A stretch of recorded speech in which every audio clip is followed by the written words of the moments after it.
So yeah, today let's just jump right into it. We're talking about common pests that you can find in your reef aquarium. There's a lot of pests that you can get whether you quarantine or not, but there's ways that you can kind of go about trying not to introduce them in your reef aquarium. So hopefully we'll be able to talk about some solutions and ways to prevent these pests getting in your aquarium.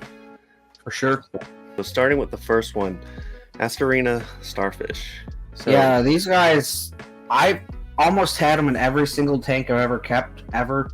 I don't like, they're, a lot of times they're microscopic, at first. They're tiny, you hardly see them. And sometimes you see them and they're just like one little leg. Like they're just super small sometimes. But yeah, they can hitchhike on just about anything, especially like rock, like live rock from like your local fish store, or like corals and stuff. And that's why, sometimes we recommend, dipping your corals. But sometimes the starfish can get through that dip. So sometimes it's also good to, take a visual look at your rock or your coral that you're putting in your tank, just to make sure none of these are on there.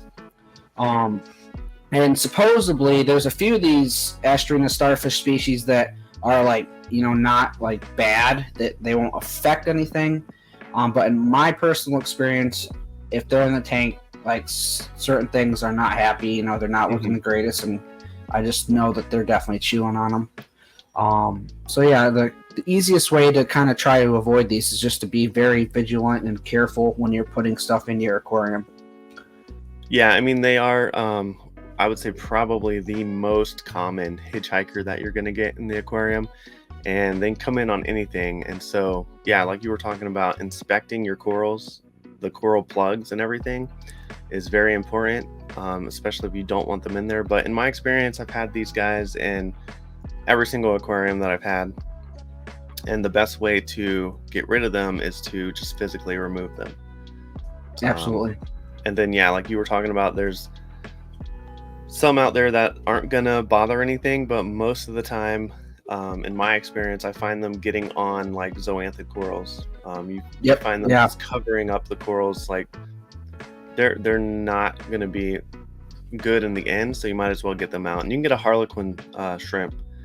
Harlequin shrimp, bumblebee shrimp. But I mean, the only thing with those specifically, like I've always had the trouble with, like you put it in an established reef and it does take care of the problem, and then you can't catch it, like, to get it out, because they will literally starve themselves, because that's all they eat is the starfish. Yeah, so when we had a 210-gallon aquarium, my wife Danielle, basically she removed, I want to say it was like over 150 of these asterina starfish. I'll have to go back and pull the video clip. But she just had a plastic container, and she just put in the work, picking them off the rock work, off the sand bed, off the glass, and just filled up that container with these little guys. So yeah, I've done that before. I mean, they're hard to see sometimes when they're on the rock. Like they blend in really well with the like algae and coral lime and stuff. They blend right in. Yeah, because they can be really, really tiny, like quarter inch up to an inch, and of course they multiply by breaking themselves in. Like you can have a half of a starfish, it's going to grow new legs, and then it grow right back. So, but yeah, that's a very common, probably the most common pest, I would say. For sure. The next common pest, I'm sure everyone has these at some time, is aptasia. Yeah.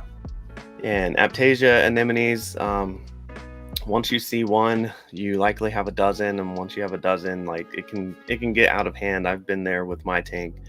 And then the solution to these guys is getting something like Aptasia RX or Joe's Juice or Aptasia or whatever. I think that's what it's called. The product that you kind of squeeze it into the mouth of the aptasia, and they kind of implode from inside. Because scraping these guys off of the rock work doesn't work most of the time, because if you leave a bit behind, right? Yeah, and so when you're irritating them like that, they'll actually release more spores into the water, causing them to like populate elsewhere. That's what they do when they're stressed out. So I definitely don't recommend scraping at them or like picking at them, trying to get them off. because that'll just tick them off, and they do sporulate like into the water when that happens.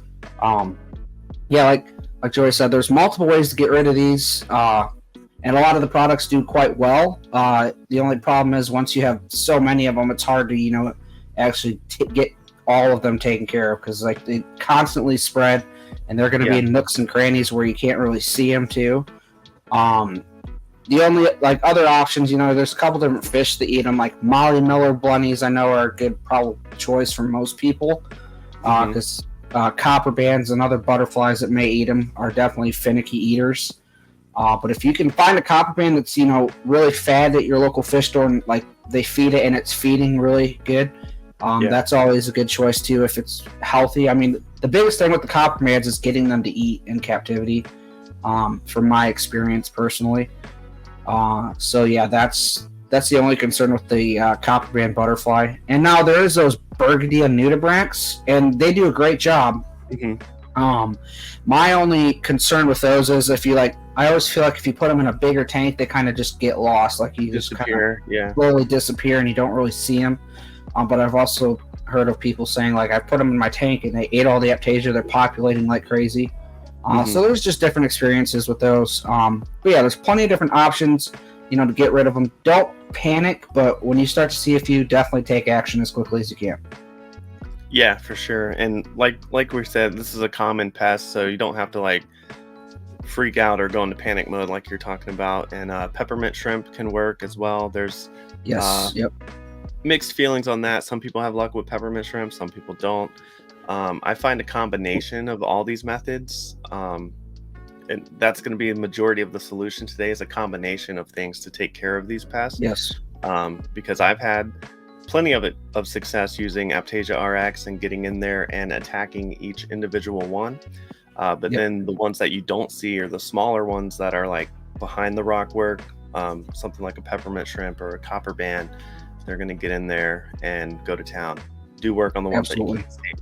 If you enjoyed this video, then I know you're going to like this video here. YouTube thinks you will too, so go ahead, click or tap your screen to watch that. Thank you so much for liking, commenting, and subscribing, and I will see you in the next one.